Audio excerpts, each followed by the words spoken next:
मेरे पास एक सैमसंग का टीवी आया है। इसमें कुछ प्रॉब्लम है, उसे हम आपको बताते हैं अभी।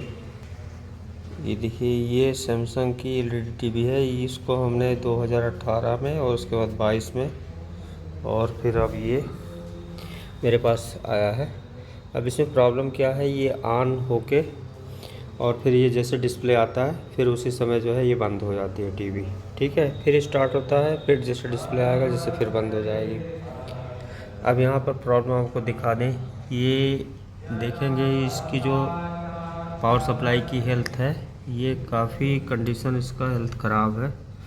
यहाँ पर देखेंगे जैसे ये नमी की वजह से, देखिए यहाँ पे मॉइस्चर की वजह से ये प्रॉब्लम, बहुत सारे इशू इसमें हैं, यहाँ पर देख सकते हैं। अब इससे पहले हम सारे प्रॉब्लम को सॉल्व करेंगे जो जो ऊपर से दिख रहा है, फिर उसके बाद देखते हैं इसके कंडीशन क्या है, तो फिर आगे वीडियो बनाएंगे।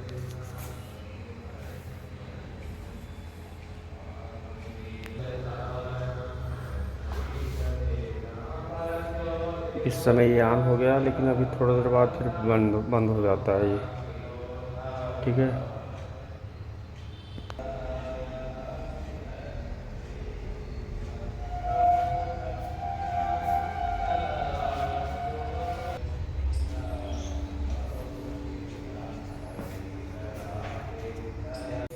अब इस सप्लाई को हमने निकाल लिया है और निकाल के अब इसमें देखते हैं एक बार इसे जो है, जैसे ऊपर से यहाँ पर देखें ये, जैसे यहाँ पे ये है और यहाँ पे ये मॉइस्चरिंग का जो फॉल्ट है। ऐसे हम अब नीचे साइड में देखते हैं कि ऐसा क्या रीज़न था इसमें जो फॉल्ट आया है। तो यहाँ पर दिखा दें आपको, ये यहाँ पर देखिए,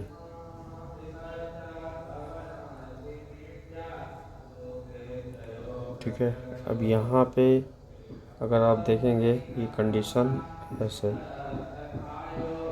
तो इसी साइड में ऐसे यहाँ पे पलट लेते हैं और ये यहाँ पे आ जाते हैं। ठीक है, ये हाथ में थिनर लग गया है। ये देखिए, ये जंपर जो है ये ओपन है, लेकिन यहाँ पे नीचे साइड से इसे हमने डायरेक्ट जोड़ रखा है, लेकिन फॉल्ट यहाँ दोनों ट्रैक के बीच में इसी मॉइस्चर के रीजन की वजह से हुआ है। ठीक है, अब इसे हम सही करते हैं तब दिखाते हैं आपको।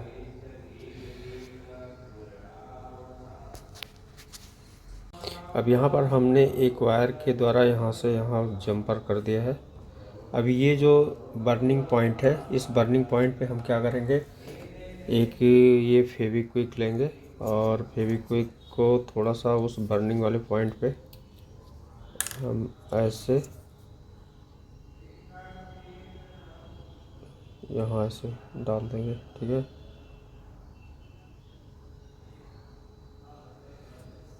अभी यहाँ पर दो काम हो गया। एक तो बर्निंग पॉइंट रिमूव हो गया, इसलिए क्योंकि जहाँ पे कार्बन बन जाता है जल के, यानी बर्न होके, तो वो जो रेजिस्टेंस क्रिएट होता है दो ट्रैक के बीच में, वो चीज़ें समाप्त हो जाती है इसको यूज करके।